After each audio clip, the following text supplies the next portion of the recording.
Something I've noticed more and more over the last many decades is the decrease in simple kindness. And I don't mean, person to person.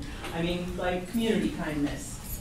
Businesses, of course, are in business to make money and not to make me feel friendly. And media's job is to report the news and not to make me feel good about it. And politicians is another whole speech. But the point is that society is full of groups that make you feel like they would do anything to get what they want out of you. And that's why in all of this, one organization stands out to me, so I would like to pay tribute to Lots of Love. Their only reason to be is to provide human hair wigs to lower income children that have lost their hair permanently for some medical reason, like radiation or burns or something like that.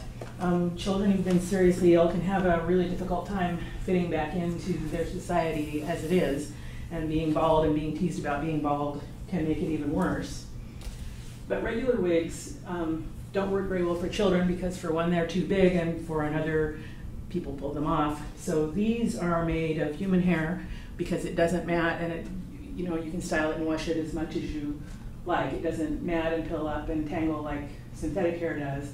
And each one is vacuum sealed or onto the head of the kid so that they're the only ones that can take it off. So they can swim or bike or shower or do whatever they want to without having to take it off until they want to take it off and nobody else can come along and pull it off. It's not a cure, it doesn't fix anything, but it gives somebody a chance to feel like they're establishing a little bit more normalcy in their life. You don't have to be rich or have a degree to help somebody in this way. All you have to do is to be able to grow hair. They take it from men and women, any color, any age. Before you ask, it can be dyed, it can't be bleached. They don't make any money off of it. They're a non-profit organization. You don't make any money off of it. You don't get any tribute from it. It's not about you. It's about somebody else. They estimate that 80% of their hair donations, oops, I didn't mean to go, come from children helping other children. And I like that. It's the purest form of giving to me. It's, here, you need some, I have some, take this. And I want to emulate that. Some things you can't buy, some things you can only be freely given. I give blood, and I'm a tissue donor on my license, but this is something that I can do now. Okay. I have a daughter. I have two daughters. One of them a couple years ago. Right there. Right there. All right. A couple of years ago, she was in an accident, and her life was saved by somebody who donated blood. And we won't ever know who donated it, and they won't ever know who got it. But it saved her life. This won't save anybody's life. Thank you. But it can make the difference between somebody feeling normal for a minute and somebody, oh, I lost my place, sorry. She needed blood and it saved her life, but when she was a freshman in high school, and going back to school with a visible handicap was a lot harder for her, I think, than anything that happened to her at OHSU.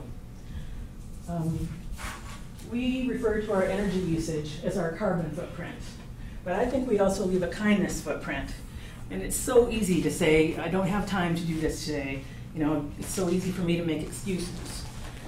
But Lexi was a freshman, and she received blood from somebody that could save her life. There might be somebody else out there whose child can have a chance at a more normal life because I gave something that really didn't cost me anything.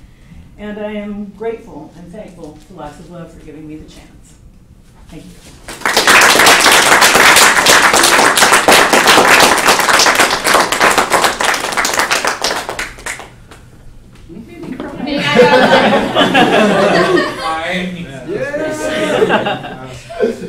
So send feedback for Siva, please. You rock. And I did that twice, but I was a kid, and now you're making me do it again.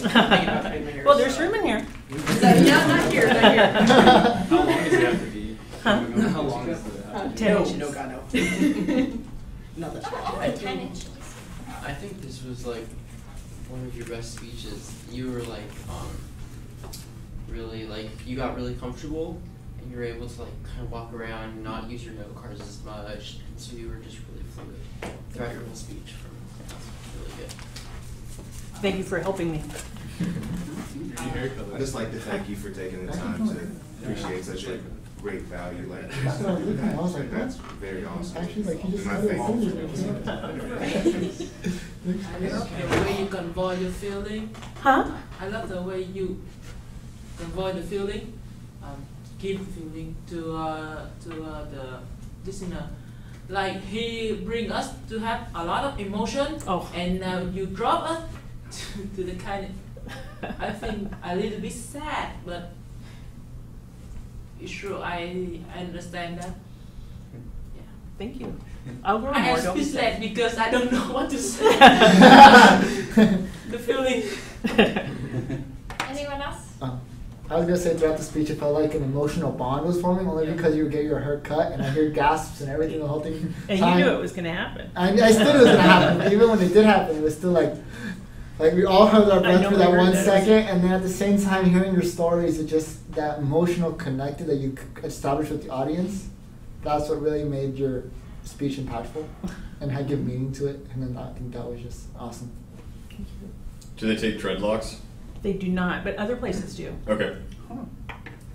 I love your opening photo. Thank you. I know. Let's go back and look at him. Puppies and deer never let you down. I know. And a doggy too.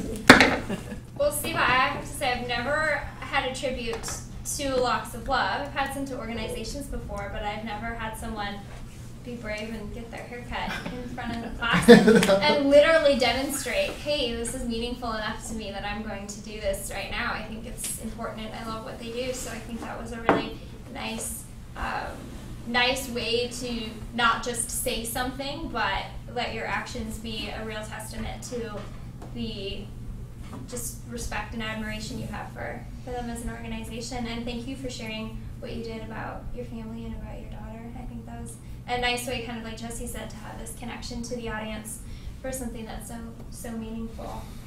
So how do you cut your hair? I'm Your sorry? kids know you're cutting your hair? Some of them do, not all of them. How many kids do you have? 6. But they're grown. Yeah. Can I just say something? Oh yeah, go for it. I feel like even if you were to do this, well, obviously you can't go back, but if you were to do this for your persuasive speech, I feel like, I mean, I'm going bald, so I can't really like grow hair, but if I could, like that would really make me want to donate. So I feel like I didn't if it think were, of it then, but that would have been. yeah, I feel like that would have been really persuasive. But inherently, I think maybe in the way she's did the tribute, we'll get some people thinking about it. But you're right. That would have made quite the impact of the persuasive speech. Of here, I'm acting on the solution right now. But yeah. So Siva, how do you feel now that you have Strangely finished your cold. I know it's like just thinking about that. I'm really glad it's over. And it doesn't ever, for me, it never gets easier. The 24 hours leading up to it are just steadily. But yes, organization. Drink.